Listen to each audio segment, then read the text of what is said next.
Hello, everyone, and welcome to tonight's special program, The Tale of Life, Restoring Humanity to the Victims of the Holocaust, featuring Chana Stiefel. Thank you to those who are with us this evening and those viewing this recording. If you have seen my programs before, you know I also always give a loving shout out to my amazing and wonderful parents, Eddie and Lori, as well. And if you met them, you know why I do. I'd also love to extend a thank you to everyone at 3GNY, especially Dave Reckes, Aaron Gins, Lindsay Kamens, Bella Brandeis, for helping with this program. And a special thank you to all of the speakers and presenters of these wonderful programs, especially tonight's guest, Chana Stiefel, who I will be introducing to you shortly. I also want to acknowledge that Yaffa Eliach's daughter, Smadar Rosenzweig, is here with us this evening as well, temporarily, before she hops off to do an in-person lecture this evening. So thank you so much for being with us, Smadar. My name is Michael Mantell. I'm a psychotherapist, educator, and 3G, the grandchild of Holocaust survivors Mickey Mendelovich from Sighet, Romania, and Alice Diamond from Satmar, Romania. Some of you may know me from the work I do creating what I affectionately call the Rededication Project, and programs like this one, bringing stories of survivors, their descendants, and prominent authors, educators, public officials, activists, and more to our community. What you may not know about me is that I'm also a volunteer with 3GNY. And earlier this year, I was honored to join 3GNY's Board of Directors. Tonight's program is presented as a partnership between 3GNY and the Rededication Project. I know everyone loves a good origin story, so here is mine. With the rise of Jew hatred, I constantly found myself trapped in conversations arguing with people who consciously or unconsciously hate Jews. One example is when sharing resources during an International Holocaust Remembrance Day with a group of mental health professionals and students. The conversation quickly devolved into attack on Jews, including the accusation that Jews use the Holocaust narrative to oppress and kill others. All of my time, attention, and energy was being dedicated to people who hate Jews. After trying the same thing over and over and over again and expecting different results, I decided to shift my energy, my time, and my attention to producing educational content and programming for Jews and our allies. And in 2020, I launched the Sundays with Survivors program, the first of which featured Holocaust survivor Irving Roth of blessed memory. I added more Holocaust education programs, including Mondays Among Nations, 2G Tuesdays, and 3G Thursdays, featuring non-Jewish allies and children and grandchildren of survivors, as well as programming featuring authors, educators, activists, politicians, actors, playwrights, and more, to bring content that promotes Jewish pride and allyship and combats Jew hatred. These programs became my personal Hanukkah story, hence the name, the Rededication Project. Rather than focusing solely on putting out the flames of anti-Semitism, which spread like wildfire and intentionally take our attention and focus away from personal and collective growth and development, I turned my attention to rekindling the light that sparked Jewish pride in education and look for ways to keep that eternal light burning bright for myself and others. Now, for those who are not familiar with 3GNY, 3GNY is an educational nonprofit for grandchildren of Holocaust survivors and supporters. As a living link, we preserve the legacies and lessons of the Holocaust. Our mission is to educate diverse communities about the perils of intolerance and to provide a supportive forum for the descendants of survivors. 3GNY's flagship educational initiative, We Do, which is short for We Educate, empowers grandchildren of survivors to compellingly share their family's Holocaust experiences in classrooms and with community groups. Through our grandparents' stories, we provide a human face to the past and a living link to the present, inspiring our listeners to stand up to hatred and to act with courage and compassion, something the world desperately needs more of today. Since 2005, 3GNY has trained more than 500 speakers in New York, New Jersey, Philadelphia, and around the country. We've shared our stories with more than 1,500 classrooms and have impacted more than 60,000 students and community members. And between our live programming and YouTube channel, more than 18,000 additional people have heard our stories. And it is now my honor to introduce our guest today for the evening, author Chana Stiefel. Chana is the award-winning author of more than 30 books for children. Her picture book, The Tower of Life, How Yaffa Eliach Rebuilt Her Town in Stories and Photographs, has won many honors, including the 2023 Sidney Taylor Book Award, the Margaret Wise Brown Prize, Malka Penn Award for Human Rights in Children's Literature.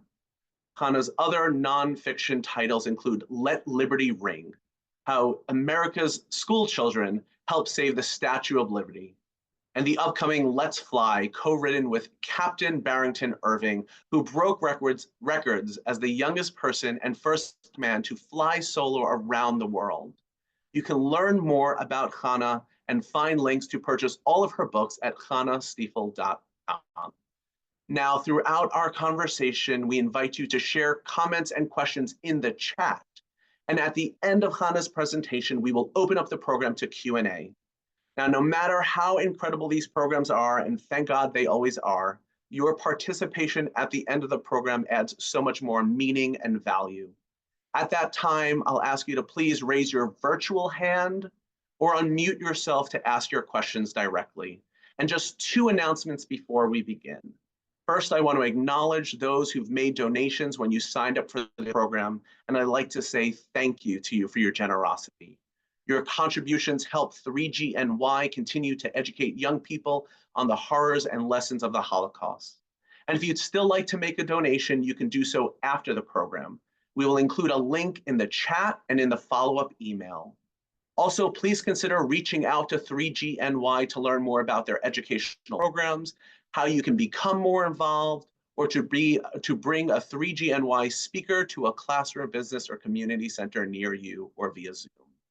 And if you are in New York City on Sunday, October 27th, please join me and 3GNY for our annual intergenerational brunch. In addition to schmoozing and schmears, we are honored to welcome this year's speaker, Doris Schechter, who will share with us her incredible journey of survival and resilience. Again, I want to thank you all for being here and your continued support and attendance of these programs. And I'd like to thank and welcome Chana Stiefel. Chana, the floor is yours. Thank you so much, Michael. And thank you all for being here tonight. And thank you, Smadar, Yaffa's daughter, for being here especially. I appreciate all of your time. And I'm going to share my screen. I want to thank also 3GNY for hosting this program. And the more I learn about your mission and your organization, the more amazed I am. So give me 1 second. Okay, I hope everyone can see the screen. Thumbs up. Okay, awesome. Okay, so yes, I am a children's book author, as Michael said. And I'm going to share a little bit about my author journey, the research that went into writing The Tower of Life, and then we'll have a little discussion at the end. Okay, so now I live in Teaneck, New Jersey, but I grew up in Miami. Very often I speak to school groups, and today I was in the Bronx. I was actually born in the Bronx, so it was nice to have a little homecoming, but I grew up mostly in Miami. And I show this picture because not only that I was once a kid, I don't know if you guys can tell which one is me, but I'm the one in the snazzy red vest with the knee highs and clogs. And behind me is my teacher with the long hair, Mrs. Carol Singer, and she was my teacher in second, fourth, and fifth grade. It was a very small yeshiva day school called Torah Academy, which then became Torah's MS and now has over 500 students. But my teacher, Carol Singer, really instilled in me a love of reading and writing. So I had mentioned to Michael that during the pandemic, I came across a box of materials that my mom had sent me. And this was a book of poetry that I wrote in fifth grade.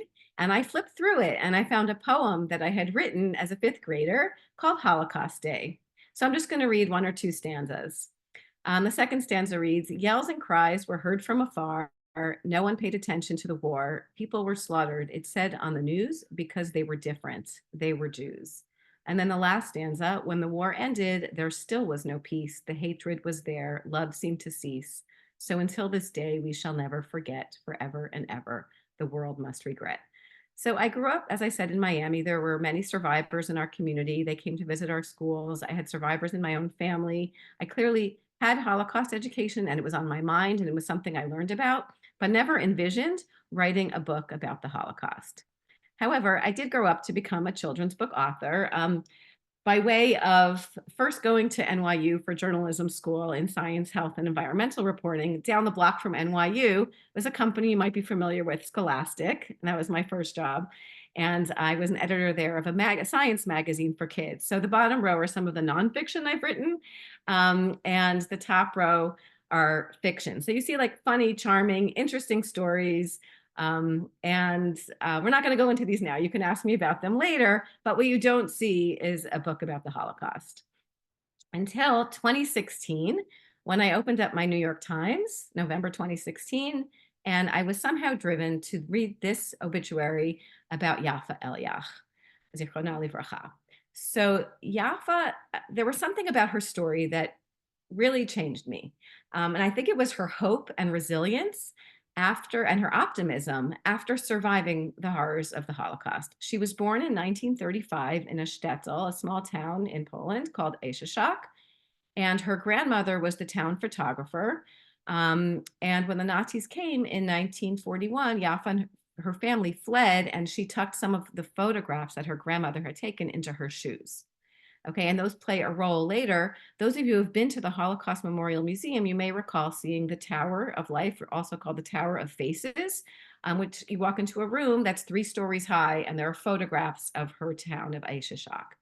And what struck me about this is that so often, and I remember this as a child, when we see photographs of the Shoah, of the Holocaust, they're very traumatizing. There's concentration camps and there's so much death and destruction. And Yaffa's photographs are filled with life and light. And as Joseph Berger wrote in the New York Times, her mission, Yaffa's mission, was to document the Holocaust victims' lives, not just their deaths, to give them back their humanity. And as you'll see, Yaffa's mission really resonates today. So I also had some personal reasons for writing this book. So this is a bit of my family tree on my mother's side. My maternal great grandfather was Shalom Hershkovitz. So Shalom's on the upper left in the white column there. And he left his town of Seredna, which was Czechoslovakia, in the 1920s. So the way this works is that his parents are above, and then Shalom, and then he was the oldest of 11 children. So he left his parents and his 10 siblings behind. His wife was Chaya. So the second row are spouses and then children. So Shalom and Chaya Molly was my grandmother. And so he had 7 children, but he left behind his family. He lost his parents, 8 of his 10 siblings, their spouses, and their children. So this is just one family and all the branches that were lost of one family, my family. So it shows you the devastation of one family, but also, as my mother says, the Holocaust was so much more than 6 million, because today we have hundreds, thank God, of relatives from just Shalom. And then that WhatsApp and that the Hershkovitz WhatsApp is always vibrant and telling about new births and bar mitzvahs and weddings, thank God, many smachot, and all the proud soldiers we have in that WhatsApp that we pray for. And but the rest of the family, most of it was lost except for 2 siblings, and they went on to have, lively families. So on the one hand, it's devastation, and on the other hand, we continue to live and celebrate life. And by giving these talks, I'm able to memorialize my family. Again, whoops. Okay, also on my husband's side. So my husband's parents were both from Germany.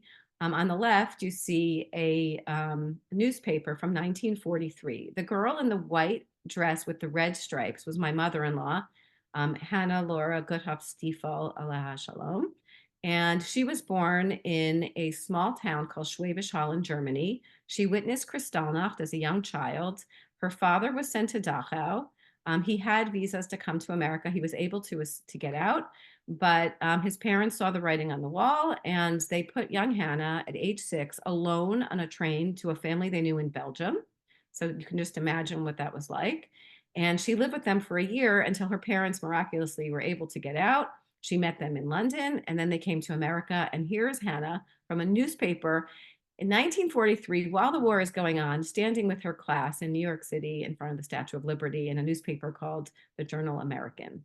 On the right, you see my late father-in-law, Arnold Stiefel, Yaffa Shalom, and he was born in a town called Flacht in Germany. He came to America as a 14-year-old because of anti-Semitism with his parents, moved to the Bronx, and he learned English while stocking shelves in a grocery store. When the war started, he was able to join the American army and went back to Germany as a German Jewish American soldier in Patton's Third Army, and he was at the liberation of Mauthausen. Now, the screenshot you see there of him wearing the helmet is actually from a film in Yad Vashem, where my husband and his sister and I have all been. And we saw this film and we didn't know that it existed. But when we watched the film at the liberation of Mauthausen, we were certain that that is my father-in-law. And it was a shocking thing to see. But we have photographs of him there. So we're certain that that was him. And it's just a remarkable thing. And again, in their memory, I wanted to write this story. And the other reason I wanted to write this book, of course, is rising anti-Semitism, the relevance of this book and this Yaffa story. And I know that we're all, we know that anti-Semitism is on the rise, but it is kind of alarming and shocking to see the actual numbers. This is from the ADL's recent census from 2023, their year in review. And you can see that anti-Semitism has been on the rise. These are the highest numbers since they started tracking anti-Semitic incidents in 1979. And they track assault, vandalism, harassment, which have all risen. But you could see in 2023 how much this went up. And one of the worst things is that between October 7th and the end of 2023, the ADL tabulated 5,204 incidents, more than the total for the whole of 2022. And that's October, November, and December of 2023. So the other thing I would want you to think of is that when we see these numbers, the number 8,873, each of those incidents represents a human being, a person that was affected by anti-Semitism, a community, a synagogue, a school. And we know how traumatizing it can be. And sometimes these effects last a lifetime. But also that number only reflects what's been reported. It doesn't reflect all the social media hate and everything that we see every single day. It's only the numbers that are reported. So it is so much worse. And so what I'd like to do is share Yaffa's story and maybe give us some ideas of how to deal with this and to move forward. Okay, a little bit about my research. So while this is a picture book, you still have to do a ton of research. So this was Yaffa's life's work. She became a historian and an expert on the Holocaust and so much more.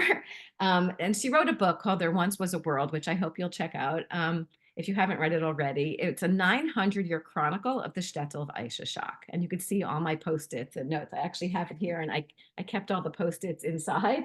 And I like to show kids that, how we do the research. But what's important is that this book is like a paradigm of the thousands of shtetl, the shtetls that were throughout Europe that were decimated during the Holocaust. And what Yaffa does is she looks at the businesses, the economy. She looks at the traditions, the holidays, the religious aspects, the schools, the education, and most of all, and also like the even the food, but most of all, the people, the human beings. And there are many photos in the book, and it's really gives you an idea of what life was like during that time. And it's really beautiful. Some other research that I did, there's a documentary that's narrated by Ed Asner, the actor who was from Eishyshok, and that was a PBS documentary. You could find it online. You can actually listen to Yaffa's voice by going on YouTube and finding video interviews with her, so you could hear her voice, and many articles and so on. And a lot of them are listed in the back of my book. One thing that I can say that when you start doing research on a subject on the Holocaust, you can really get lost in the amount of research.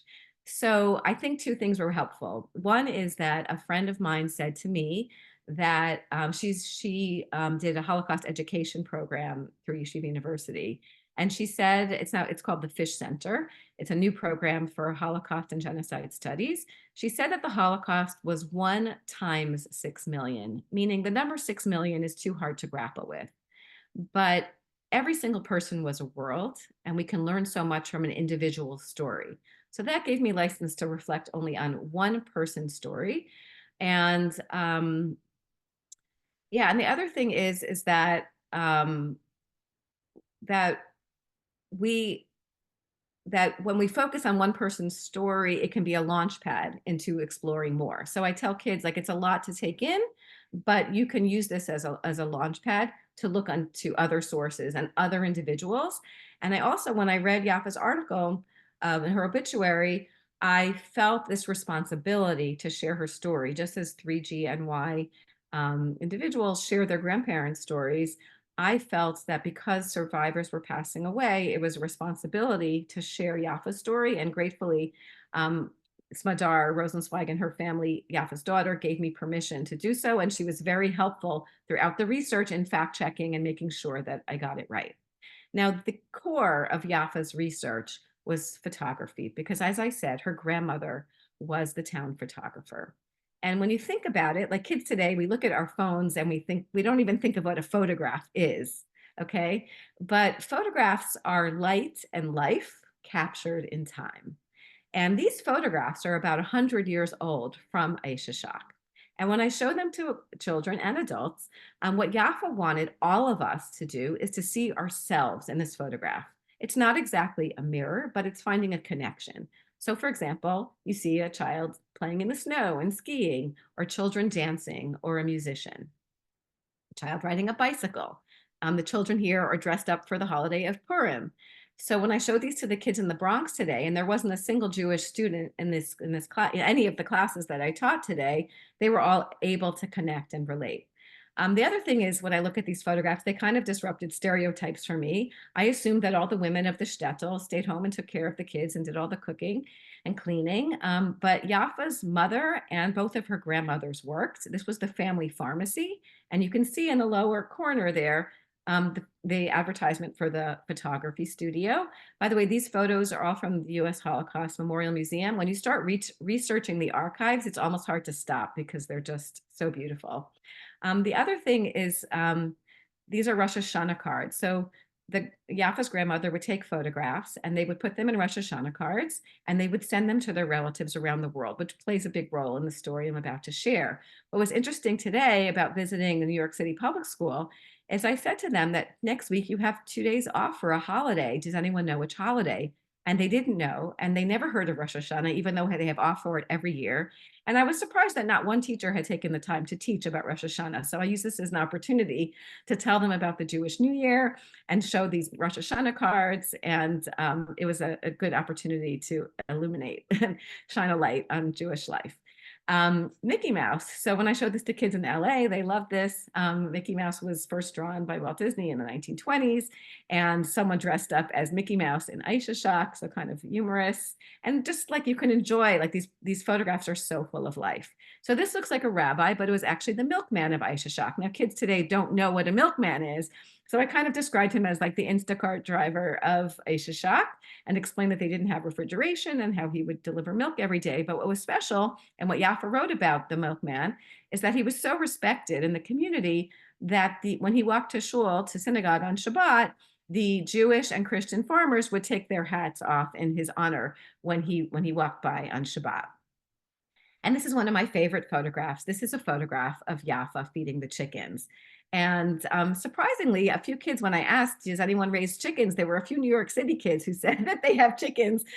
So I want to find out more about that. But I just love the look on Yaffa's face and this a beautiful picture. And you will see how it is incorporated into the story. So maybe a little different from some of the other programs you've done. I'm actually going to read the book tonight. So settle in for story time. It's called The Tower of Life, How Yaffa Eliach Rebuilt Her Town in Stories and Photographs. And it's written by me and illustrated by Susan Gall, who is a magnificent illustrator. She lives in California. Unfortunately, she wasn't available to join us tonight because she's traveling in Scotland. But she has shared so much about the book that I'm going to share some of the behind the scenes things about Susan's illustration process. Okay, so here we go. There once was a girl named Yaffa. So you might remember that Yaffa's book was called There Once Was a World. So I started my story about her. There once was a girl. There once was a girl named Yaffa. She was a spirited girl who loved her home and her family. She was born in a shtetl, a small Jewish town that pulsed with love, laughter, and light. The name of her shtetl was Eishyshok. So one thing I love about this opening spread is that when I think of the Shoah, I think the sun never shined. You think of those photographs and they're black and white, and the period was so dark.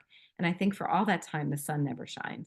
But what Susan is showing here in full vibrant color, that the towns were full of life beforehand, and you can almost smell the grass and hear the people calling out to one another, and it's just so full of life.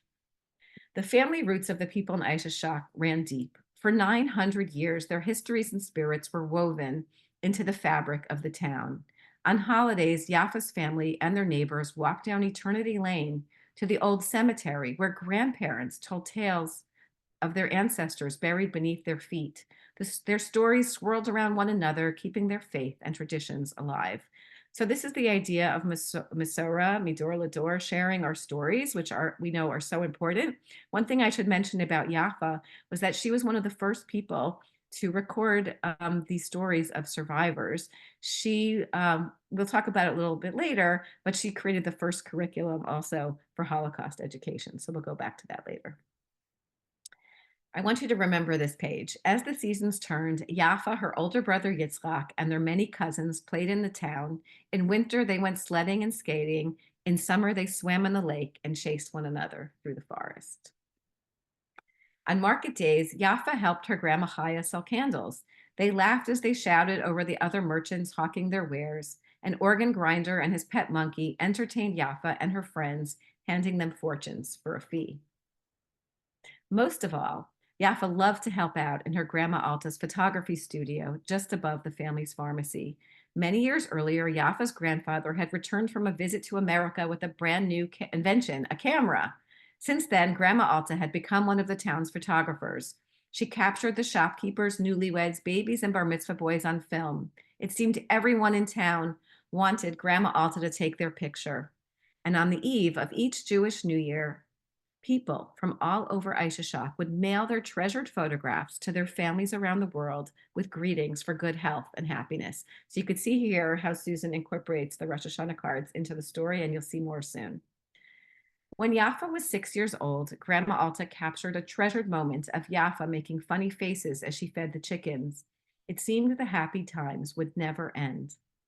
But that same summer, darkness came to Eishyshok. So right away you see that the color palette has changed, and it's red, it's yellow, it's orange, it's black, and it's like fire. German tanks and motorcycles rumbled over the ancient bridge. Boots stomped. Hate filled the air. Jewish schools and businesses were shut down, including Grandma Alta's photography studio. Nearly all of the Jews of Eishyshok were rounded up. Men and women were packed like cattle inside the town synagogue. And one thing you notice here is that the Nazis, do not have faces. And I asked Susan about this, and she said they tried to take away the humanity of the Jewish people, so they do not deserve to have their faces in a book. Sensing doom, Yaffa's father escaped through one of the synagogue's windows and raced to his family. He convinced them to flee. They had no time to collect clothing or food, but Yaffa tucked a few family photographs into her shoes, special memories of the life they would leave behind, happiness frozen in time. In just 2 days, nearly all 3,500 of Eishyshok's Jewish souls were erased with the hateful explosions of gunfire. Suddenly, a deathly silence. In a heartbeat, 900 years of history uprooted. Miraculously, Yaffa, her parents, and her brother Yitzchak escaped to the forest. A kind farmer hid them in his underground shelter. They were cold, hungry, filthy, and frightened. Yaffa held on to her family photographs for dear life. I think it's important to show this to children, that there were righteous Gentiles. There were people who were not Jewish, who helped Jewish people and put their own lives at risk. Over many months, Yaffa's mother taught her to read and write by scraping letters into the damp clay walls of the shelter. Her father kept their spirits alive by sharing stories of the town's holidays and weddings. Yaffa's parents showed her how a glimmer of light can chase away the darkness. So, one thing you'll see here is that Yaffa's mother is writing some words on the back wall. For those of you who read Hebrew, you'll recognize the words tikva, which means hope, or, which means light, Haim, life, and Shalom, which is peace. So that's my handwriting. Those are the themes of the book, and I wrote it on a Post-it, and it was scanned into the book. Throughout the war, the family hid in pigsties and potato sheds. Wherever they ran, Yaffa held on to her precious photographs, sunshine and smiles and chickens. They reminded her of home, snapshots of light and life captured in time. When the war ended, Yaffa knew it wasn't safe to return to Eishyshok. No Jews remained. As a refugee, she wandered across Europe through Egypt to Jerusalem. But Yaffa never let herself be swallowed by the dark past. Instead, she worked hard in school, grew up, fell in love, and married. Yaffa and her husband, sorry, my screen is. Yaffa and her husband moved to America and raised a family. Having survived the Holocaust, Yaffa became a professor of history, a world-renowned scholar of that terrible time period. Every now and then, she looked at her family photographs to remind herself of the life that once was. Her beloved Eishyshok still remained in her heart. So the little girl here is Smadar. 35 years after the war was over, President Jimmy Carter reached out to Yaffa. A new museum was being built in Washington, D.C., documenting the victims of the Holocaust. He asked Yaffa to help build a memorial, but Yaffa didn't want to reflect on death and darkness. Instead, she wanted to create something that would shine a light onto the beautiful lives of people lost and forgotten. But what could that be? Yaffa thought about Eishyshok's brides and grooms, scholars and schoolchildren, milkmen and musicians. What happened to their families who left before the war? Where did they go? What memories did they hold? So I love this spread because there's Yaffa reflecting on the people of her town, and they are some of the photographs that I showed you earlier of the musician and the milkman and the brides and grooms, and the children playing, and and so she's looking at the people of the town, and they're looking at us to say, as if to say, like, remember us. Yaffa remembered the photographs she had tucked in her shoes as a child. That was it. Maybe others saved their photos too, the family albums they cherished and the pictures they received as New Year's greetings so long ago. Yaffa decided she would find the survivors and rebuild Eishyshok, not brick by brick, but photograph by photograph, story by story. So I loved how Susan here, the illustrator, superimposed those postcards, those Rosh Hashanah cards, onto the people of the town as if she's bringing them back to life. So I asked kids, like, how would you find people if you didn't have a cell phone, right, or internet? It's a good question because this was the 1970s and 80s. Yaffa set off on a sacred mission. She placed ads in newspapers, spoke on radio shows, and followed leads that took her around the globe. She found former residents and descendants of Eishyshok who had stored photographs in attics and basements. In Israel, Yaffa knocked on 42 doors of an apartment building until she found a former townsman.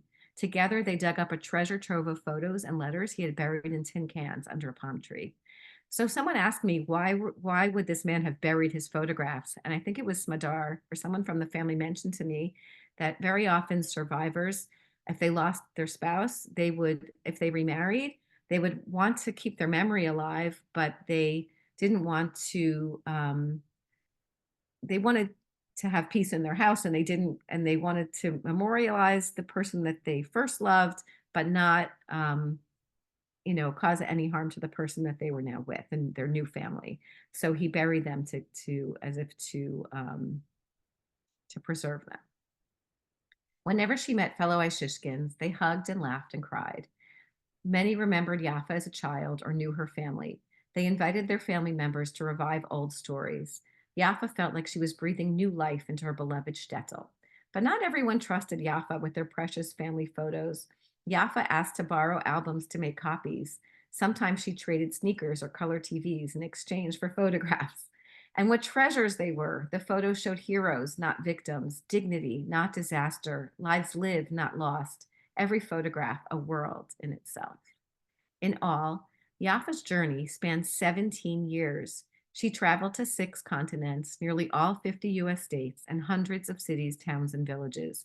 She collected 6,000 photographs and stories that included almost every man, woman, and child of Eishyshok's Jewish community from the past 100 years. Today, if you travel to Washington, D.C., you can see Yaffa's Tower of Life in the US Holocaust Memorial Museum. More than 1,000 photos of the people of Eishyshok soar 3 stories high for all the world to see. A world filled with love, laughter, and light. A world that will never be forgotten. One photograph in the collection shows a curious little girl in a gingham dress held in her father's arms. The girl's name is Yaffa. She was born in a shtetl called Eishyshok. May her spirit and legacy continue to shine forever. So that's the story. In the back, there's a timeline and resources. I just want to show you some behind the scenes of this book and story.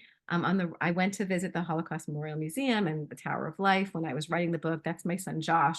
So he was only like bar mitzvah age then. Now he's off in Israel studying in a yeshiva in the old city as a gap year. So a lot of time, it takes a lot of time to write a picture book. And that's me standing where Yaffa stood, and that's the same spread.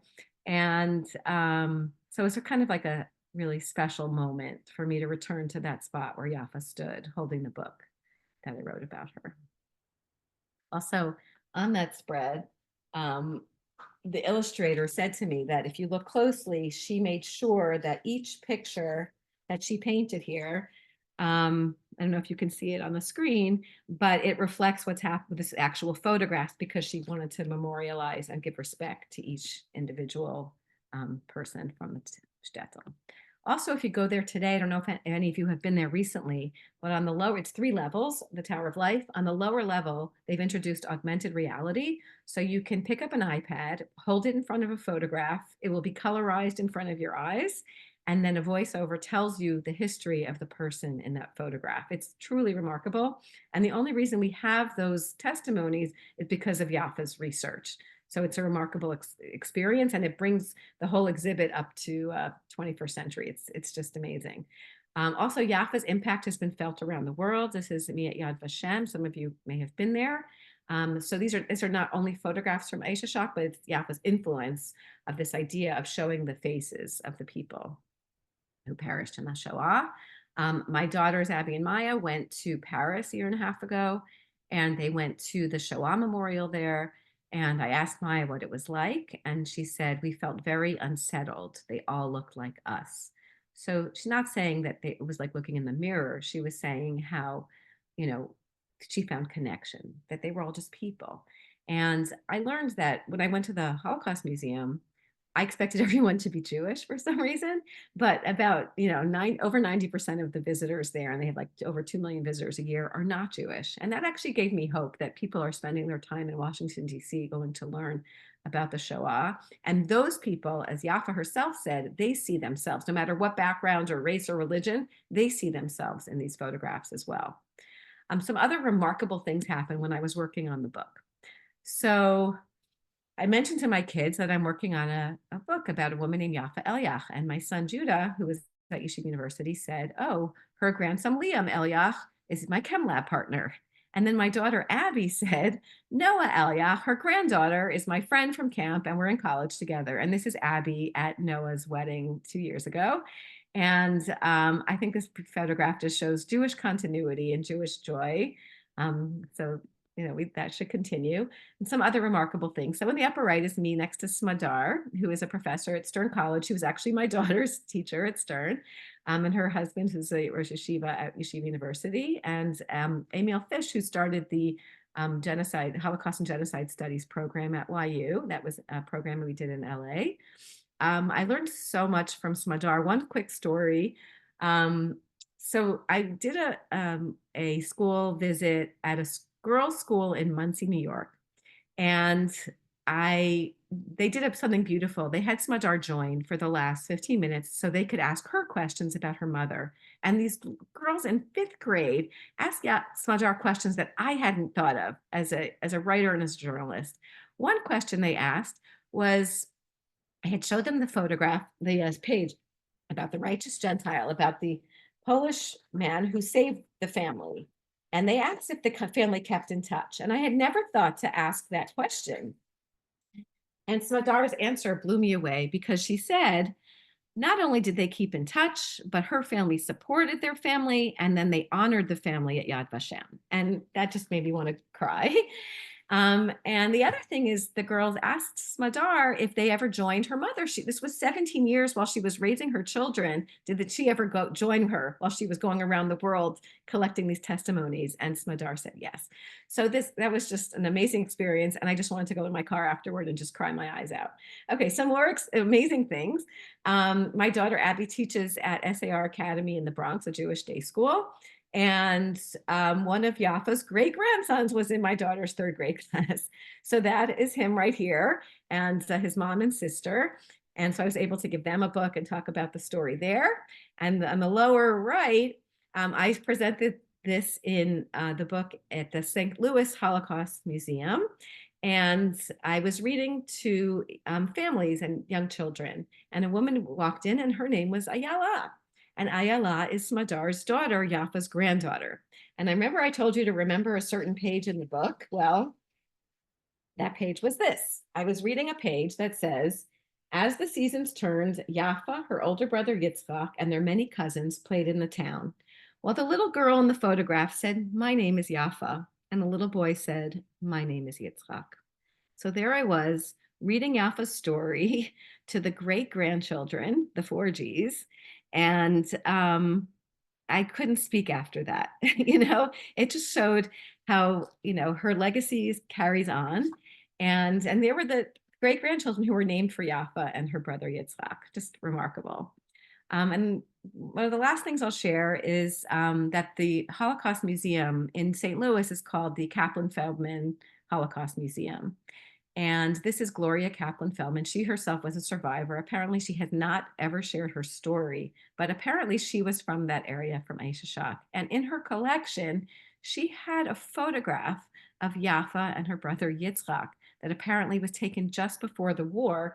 And if you look at the cover of the book, it's the same dress, and it's the photo of her feeding the chickens wearing the same dress. And I was able to hold that photograph in my hands, which was just an amazing experience. So I just want to finish with this quote from Yaffa, and then I'll take your questions or comments. So this was Yaffa's hope and mission, and I hope it's instructive for the lives that we're living today. She wrote in her book, I hope that the portrait I have drawn will bring back to life many of the shtetl's admirable traditions, that it will offer knowledge of the past and hope for the future, that it will build bridges between the world that once was and the world still to be, and that the world of the future will be a better one because of those bridges. So if you go to the Holocaust Museum in DC, you'll see that the Tower of Life is also a bridge from the past to the present to the future. And what I share with children, like I did today, is that Yaffa's message is that we need to see the humanity in each other. We need to recognize that we are all one people. And that's one of the ways we can look forward to a better, hopeful, more beautiful world. So thank you. Okay, I'm ready for your questions. Well, thank you so much, Chana. That was so beautiful. You speak as well as you write. And thank you so much for sharing so beautifully tonight. And thank you to everyone again for being here, joining us. We're glad that you had this time to meet Chana, to learn Yaffa's story, and to hear about Chana's work. I want to open it up to Q&A. And as a reminder, you can either write your questions or comments in the chat, or as I like better, for you to raise your virtual hand so we can call on you to speak, or just to unmute yourself to speak so you can share. It's one of the most beautiful parts of these programs. In the meantime, while everyone takes a moment to process what they heard, I'll start us off with a question. I just want to first state that you wrote a children's picture book about the Holocaust, and though I know it's more than just a Holocaust testimony, first, I love that you wrote a children's book about Yaffa Eliach's life, given that photos were important to her life's work. So a picture book and incorporating these photos. So what is it like writing Jewish-themed children's picture books and a picture book about the Holocaust? Very challenging. I think as you saw, like from some of my other books, like I've written a book about an avocado. Like I wasn't writing Jewish picture books always, but something changed in me that I felt like we need to be sharing Jewish stories and be proud Jews, right? And so I wrote a Hanukkah book with my husband that's really funny and takes place in New York City. And this one is the story of my heart. Like you have to write from your heart, right? Those are the stories that resonate. And while I've written other biographies, this one speaks to me the most. And it's a passion and it's a process. It's hard to learn to how to do it, but it's very doable. I've been doing this for 30 years, just so some of you might be wondering. And this book took I learned about Yaffa in 2016 and it came out in 2022. So while it's a 42-page book, and it's probably only like 1,000 words, let's say. It does take years, and it's a process for doing it. But first of all, I think that picture books are for all ages, most of them, and I felt like this book it could have been written for young adults or adults, but I felt because it's such a visual story, it needed to be a picture book, and that's what I communicated to my editor why I was writing it as a picture book. Amazing. Before I get to Adam, I just want to share Adele's comment. She said that she loved taking her 8th grade students to the Holocaust Museum in DC and walking them through the Tower of Pictures, asking them to find a picture that speaks to them and why. And she says, Yeah, um, it's beautiful. Thank you for sharing that. and Adam, if you'd like to unmute yourself to share. Yes, hi, Chana. I just want to say, I know I'm not the only Eishyshok descendant here tonight, and I just want to say on behalf of all of us, thank you so much for adopting our shtetl in this way and breathing a little more life into it. I mean, I know that I don't know about the others here from Eishyshok, but I've traveled there with my father. I grew up on the stories of Eishyshok from my grandfather, and seeing the illustrations and the story that you put together was really moving and powerful, and and brought something new, even to me who's experienced Eishyshok so many different ways. So thank you, thank you, thank you.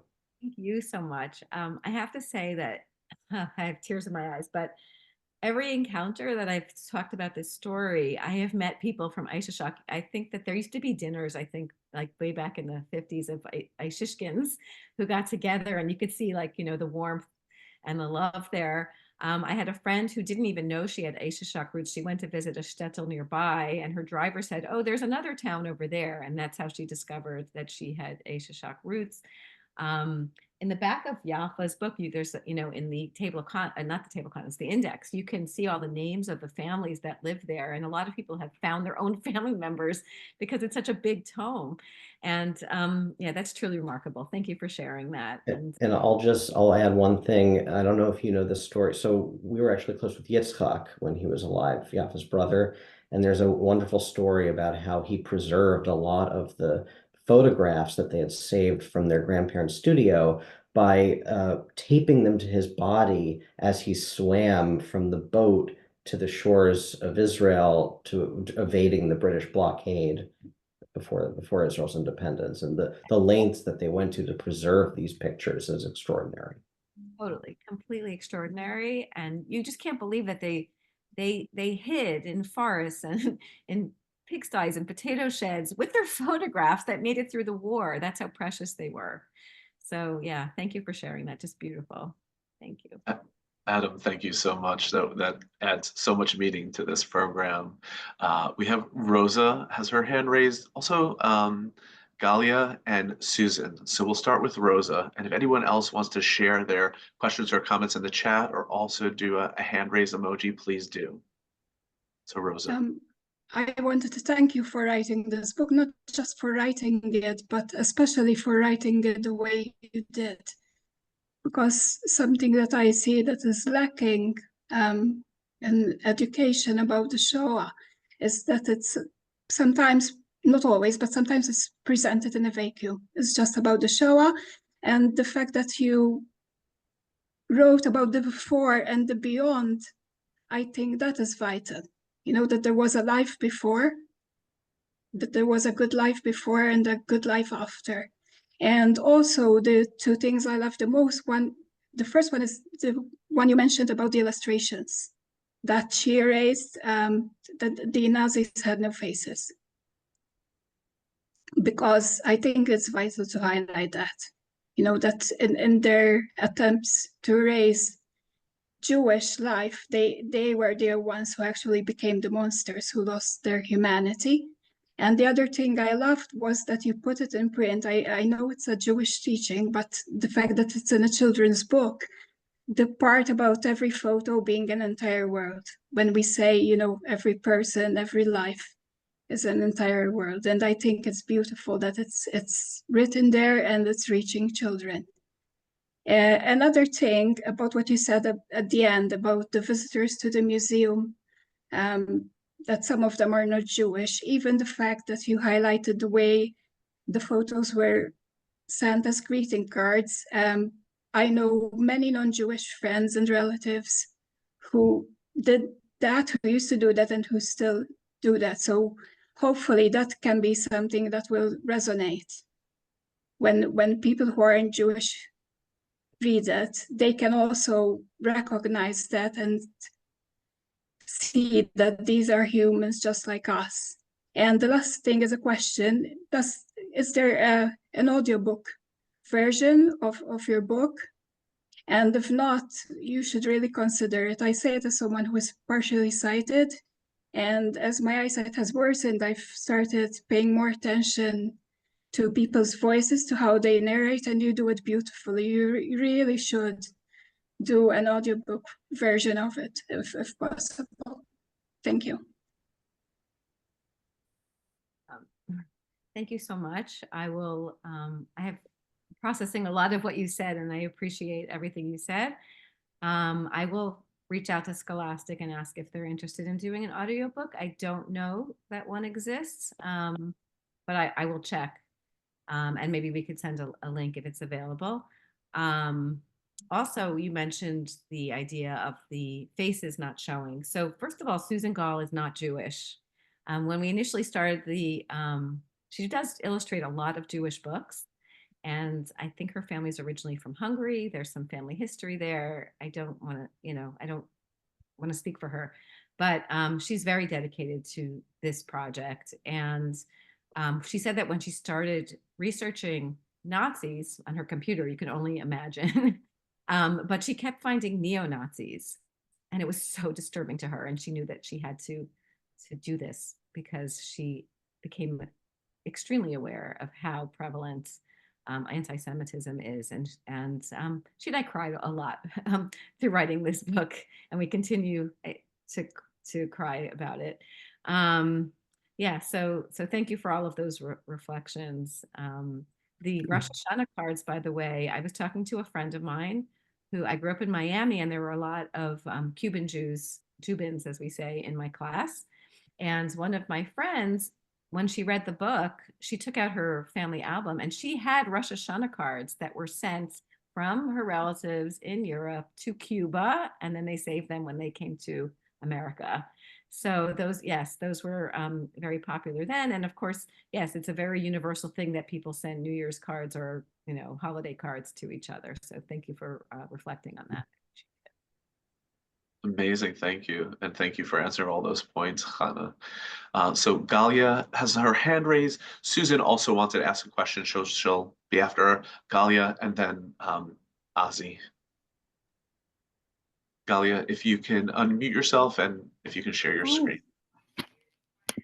Wow, thank you so much. This was so enlightening, so beautiful, so inspiring. I have a couple of kind of logistical or academic questions because I too am working on children's books at the moment around this topic. And I personally went on a Holocaust ancestor walk last winter and went and revisited the sites that my ancestors, the concentration camps they were in, and found my grandfather's picture in a museum. And so I'm working on, essentially the tagline is "When it's hardest, love harder," and working on books.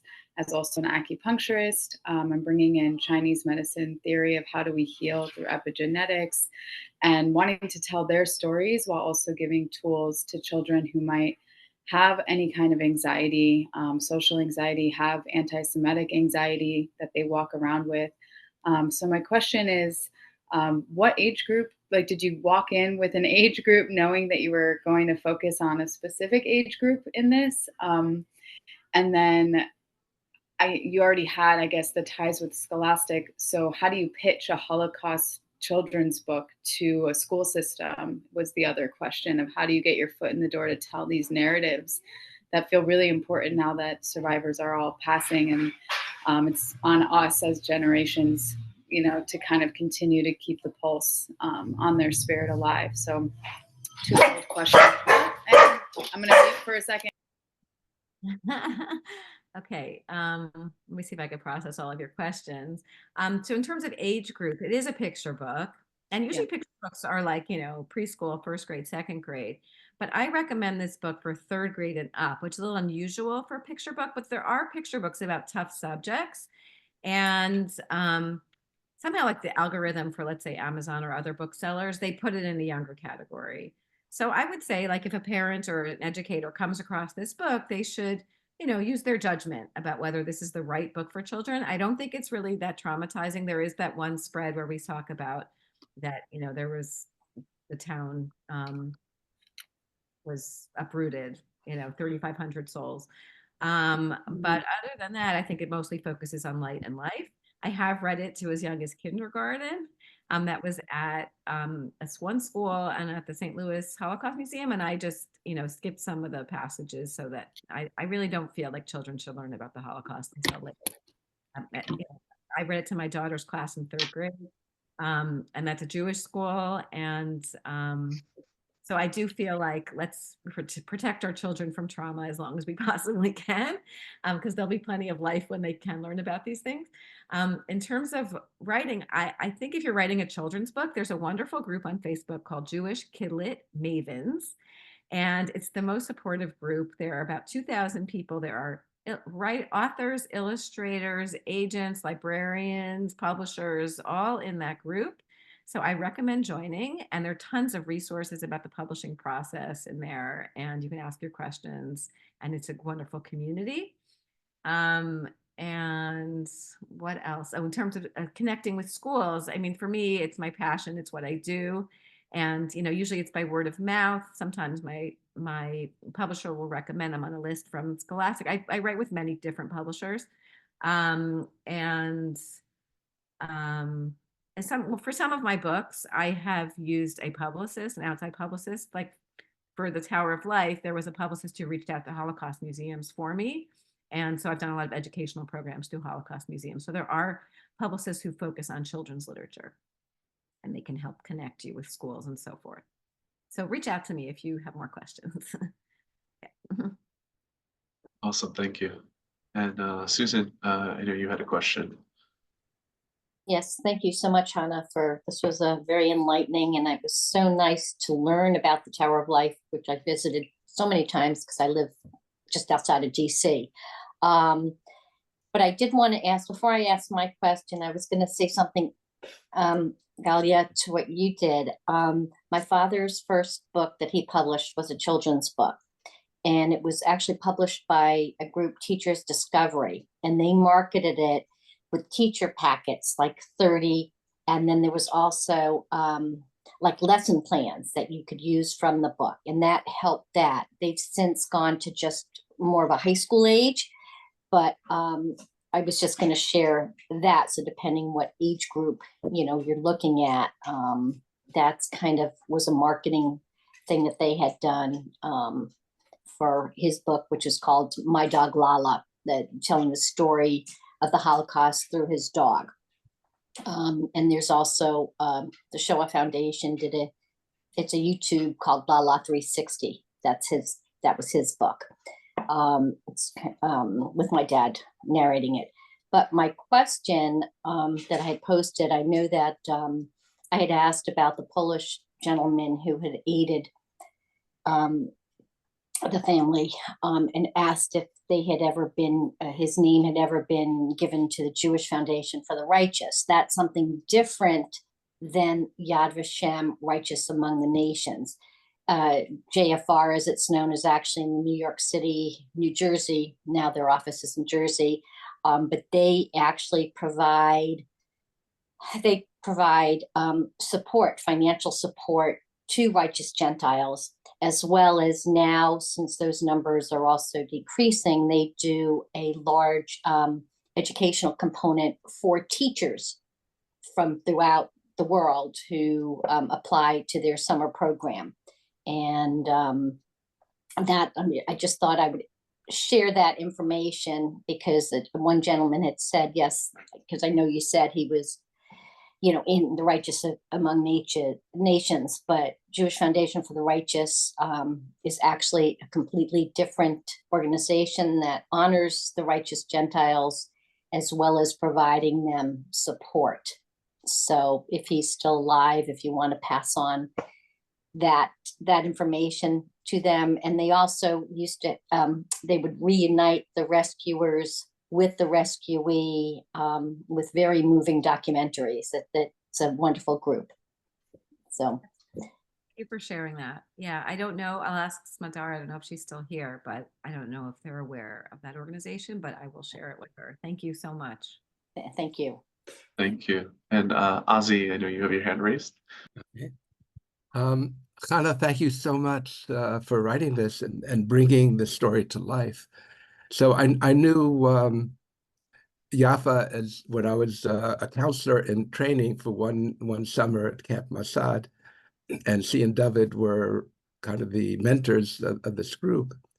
And she really was lightness and kindness, is that spark of energy that you have, that's there in your book. I think you really caught what she was like. Thank you so much. Yeah, it's beautiful to meet people who knew Yaffa, and I feel like I knew her, but I wish I had known her personally. She was truly remarkable. Her optimism after surviving everything that she did is really something that keeps me going day to day. Like, I don't know how she did. I know we're all going through a lot these days, and I try to hold on to Yaffa's hope and optimism with everything I do. What part of it might have been her partner, her husband, David Eliach, who was so remarkable. Yes. And the same vein. Yes. Power couple. Yeah. Yes. Yeah. One funny story. I don't know if you guys, I didn't share this yet, but Yaffa was so absorbed with her work, but she was also a very present mother. And she said somewhere that Eishyshok was her children's first word. They lived and breathed Eishyshok. Yeah. Anything else? Beautiful, thank you. I think someone named Gail and Tzipora, if you both have questions, you can unmute yourself. I'll give you a moment to do that. I don't have questions. My daughter speaks for the 3G organization and just got her book on her grandmother written, and she plans on doing a book opening serving my mother's recipes of her desserts. Beautiful. I love that. Beautiful. Thank you for sharing. I hope you share the food with us as well. Thank you. Oh, that's wonderful. It's so important to have 3Gs involved in this work. So thank you. Tzipora, I believe if you had a question or a comment to share. And then Eddie, if Tzipora is not, please by all means. Anna, this was an amazing journey. I loved it. It was one of the most fascinating programs that Michael has had. I just wanted to say that Michael, doing his DNA research, found for me a picture of my family about 3 years ago. I've never seen my father's family. Finally, I saw my grandparents, my great-grandparents, aunts and uncles. I was crying like a baby when I saw it. It was an amazing amazing thing. Thank you for your beautiful, beautiful story. Thank you. Thank you so much. I really worry about our photographs in the future because we have them all on our phones and some of us don't print albums. And what'll be with all these photographs that are in the cloud somewhere and how will our next generations be able to access them? So when I talk to kids, I also talk about photographs because, they're an art form that kids don't really know much about. And so it's like another entry point into this discussion. Yeah, Dad, thanks for sharing that. Actually, that is one of the reasons why I found this book and Yaffa's work so meaningful and touched me is because of this idea of photos and finding people and seeing people we've never seen before and connecting with them. Whenever I go to a Holocaust museum, for example, I am scanning every photo in the to see if I can find family there. And as my father said, when we saw this picture of great aunts and uncles of my father's and grandfather, grandmother, and great grandparents, it was just so remarkable. And it was a blessing to find this. People we've never knew about, able to uncover. So it's so meaningful. Yeah. Another thing I wanted to mention, I love that you, Chana, mentioned that, and you're going back to the Bronx and having this program with these students, sharing not only about the Holocaust, but taking this opportunity to talk about Jewish life and traditions. I think that's so important. So thank you for doing that.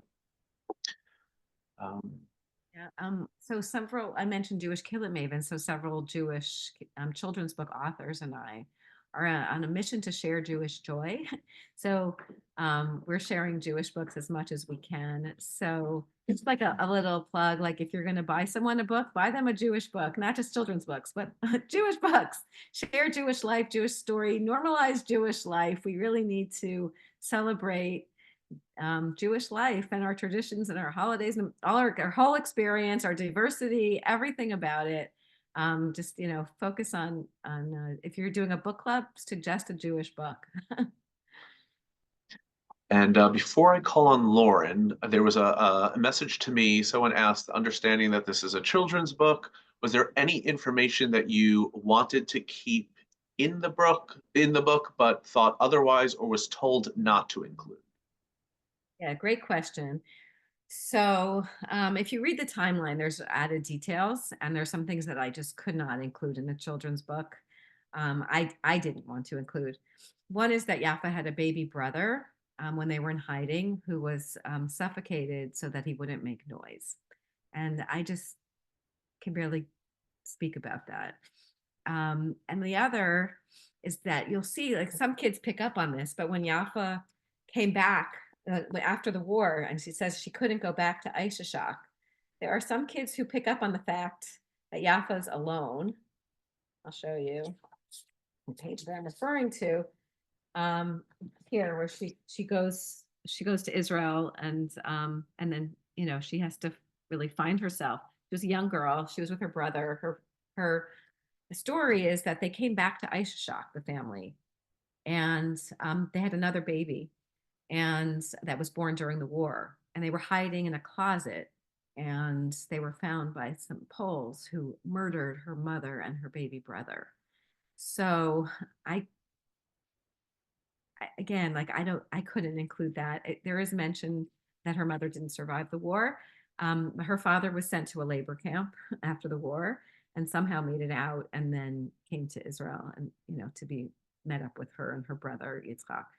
So just so many levels of trauma there, and that just makes it even more remarkable that Yaffa came through this with such resilience. It's just an amazing thing, and she actually went back to Eishyshok. She met people there who claimed no responsibility whatsoever for the war. They clearly knew what had happened, but she went back with her, with Smadar and with other family members. And, she was in the space where she witnessed her mother's own murder. So I just couldn't include those details in a children's book. But Yaffa includes it in her book, her actual story. And that happened after liberation, right? That speaks to the Polish-Jewish relations after the Holocaust. Right. Yeah, yeah. Lauren, thank you for waiting patiently. If you can unmute yourself. It's hard to talk after that. And resonates with me personally because my grandfather, who's still alive and is a survivor from Poland as well, returned to Lodz, where he was from after the war, and was able to return back to his own home after the war. And they actually left a year later because of threats to their life and the anti-Semitism in the community that persisted despite liberation happening. And so it really does resonate. And you know, we're thankful for these organizations that enabled them to leave, but clearly not everyone was as fortunate in those situations. I would echo the amazing shout outs that you've given to the Jewish Kidlit Mavens group. It's such a joyful and supportive community. So for anyone else that's interested, I am not published, very early on in my writing journey, and it's just been an amazing, amazing, wonderful group. So echo that joy.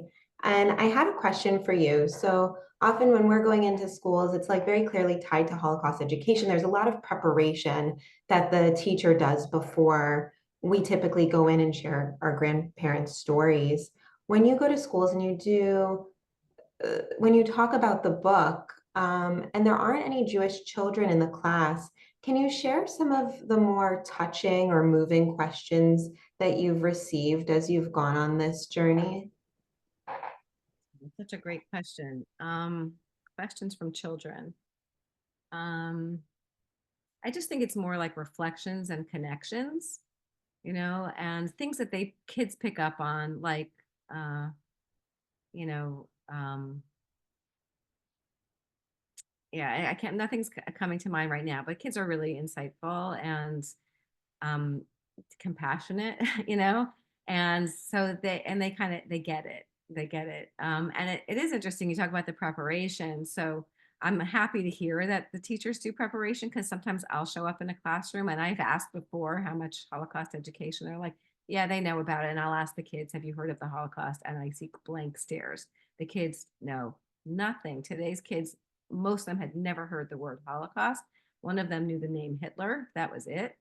And there I am, you know, got to teach everything that, you know, it's their first introduction to the Holocaust. And that's where that idea of 1 times 6 million comes in, because I can't teach them everything in one 45-minute session, but I can tell them about this one person who survived and this one town and what it was like. And I do talk a little bit about anti-Semitism and how it's still around today. The kids today were very respectful, and I didn't, yeah. I feel like after this is over, I'm going to think of all the things that kids have said to me. But yeah, but just in general, like the kids do pick up on a lot, and they're very intuitive, and yeah. Thank you. Yeah, I like that story about them asking. This was a Jewish school, but they asked about the Polish man who helped them, you know. And I actually focus on that when I make sure to spotlight that when I'm in a non-Jewish setting, because I want them to see that, you know, we all need to speak up for each other and stand up for each other, no matter the situation, as hard as it may be. And that makes me think of, you know, I work in schools, and I found that one of the barriers towards access to Holocaust education is that teachers don't feel ready, equipped, or comfortable teaching these lessons or leading these discussions. And I think that's been a big problem. Yeah, one thing I should point out, on my website, chanastiefel.com, I have a full curriculum guide that goes along with the book. So if any of you are educators or parents or grandparents that want to share with your, you know, you want to have discussions, there's great questions there. There are, we could put it in the chat if you want.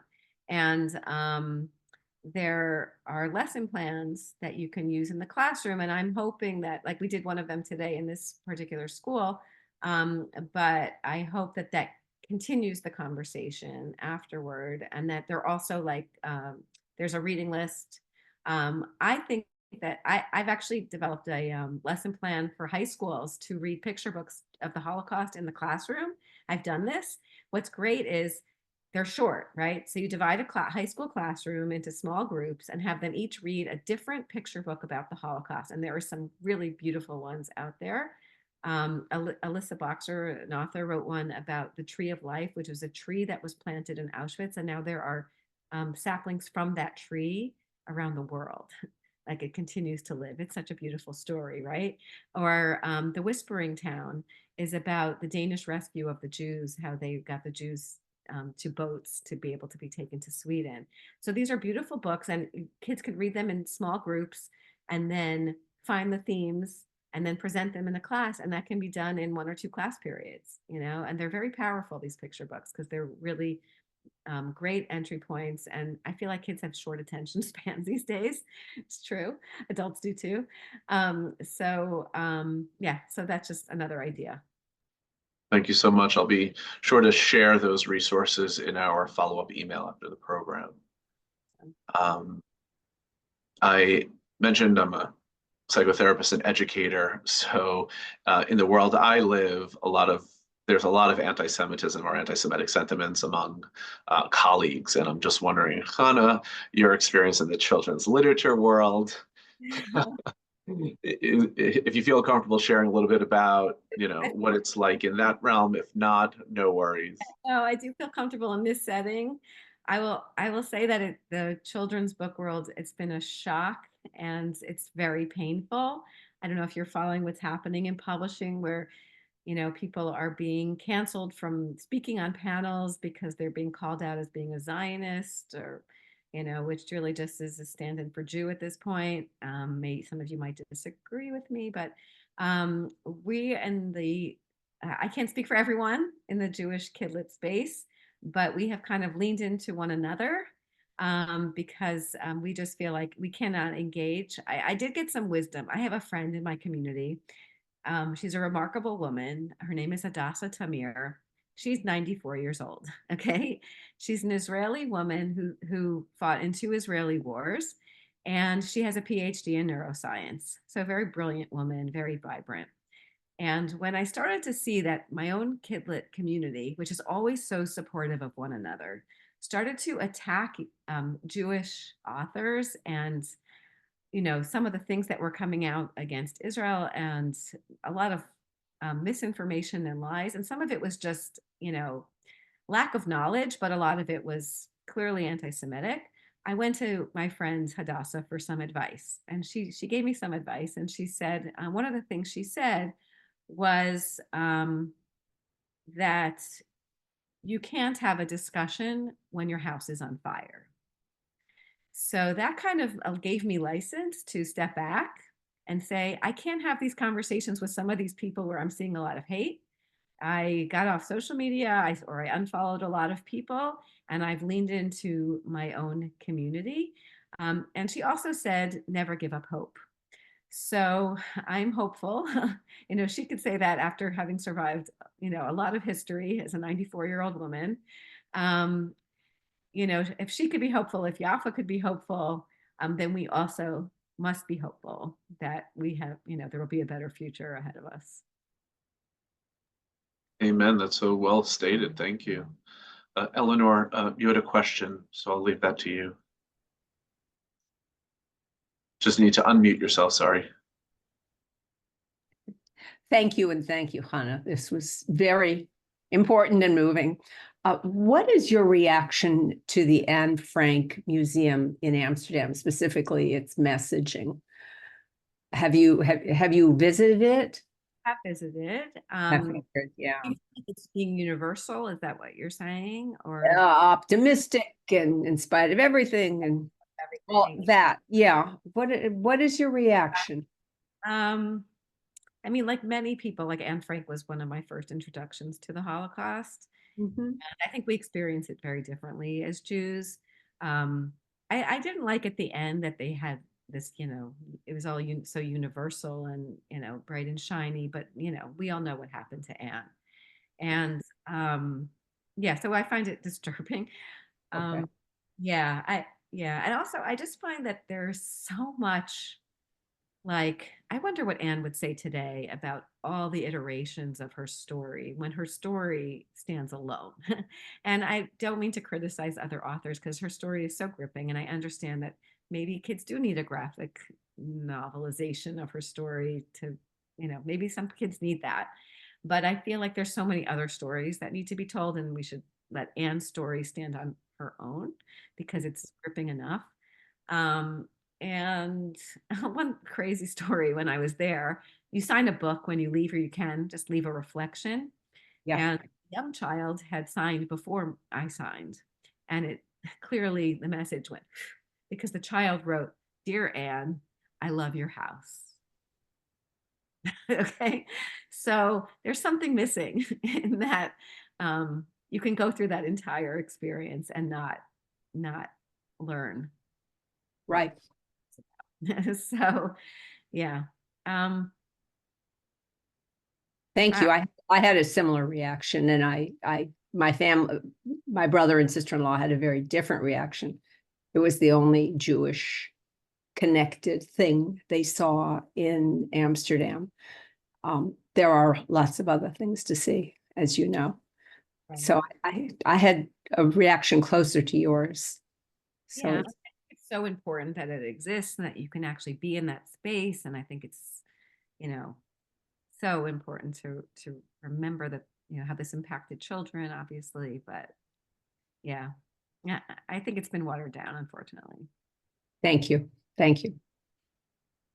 Thank you for asking that question, Eleanor. I think it speaks to a lot of what we're seeing in Holocaust education and programming. It's this diluted messaging and more generalization.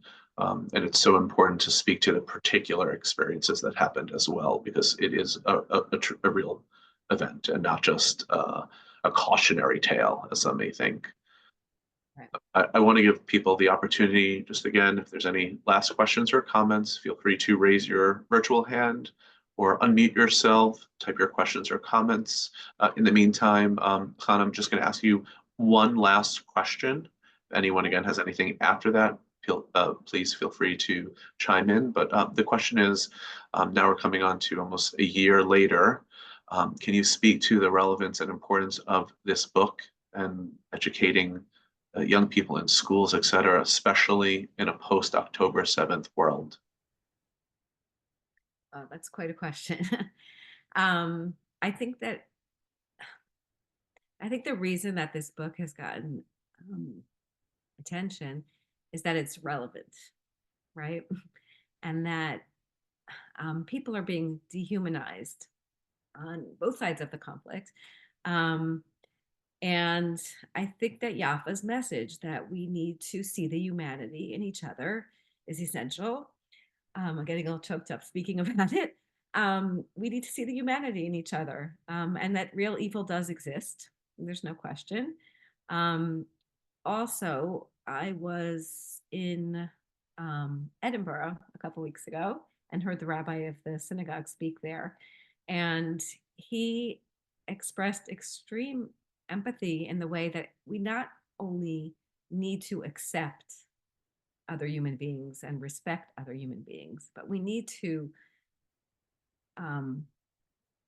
understand that every human being has a purpose in this world and is an essential part. Like, you're here for a reason, and like recognize that in other people, and other people need to see it in us as Jews. That they need to see us as people, and that we have an essential purpose of being here. And I think that hopefully, I think that Yaffa would agree with that, and and she would want all people to know that message, that we need to see the humanity in each other. I think that's a beautiful note to end on. If anyone has any last minute thoughts, I'm happy for you to share them. Chana, if you have any last thoughts, and then I'd like to also just say thank you to you, Chana. Thank you to everyone for being here for this moving program. And as a reminder, we'll send out an email in the coming days with more information and resources from Chana and a recording from tonight's program. I also want to remind everyone, if you are in town in New York City on Sunday, October 27th, We, as part of 3GNY, would love to meet you and see you and share our intergenerational brunch with you. We'll provide more information about that as well in our email. But Chana, I just want to give you the final words. Thank you so much, Michael. It's really an honor to be here. And thank you to 3GNY. It's just so amazing to learn about your organization. And thank you to all of you for being here and staying on and asking such remarkable questions. And thank you for giving me the opportunity to wish all of you a Shana Tova, a happy, healthy, peaceful new year. And it should be a good year for all of us.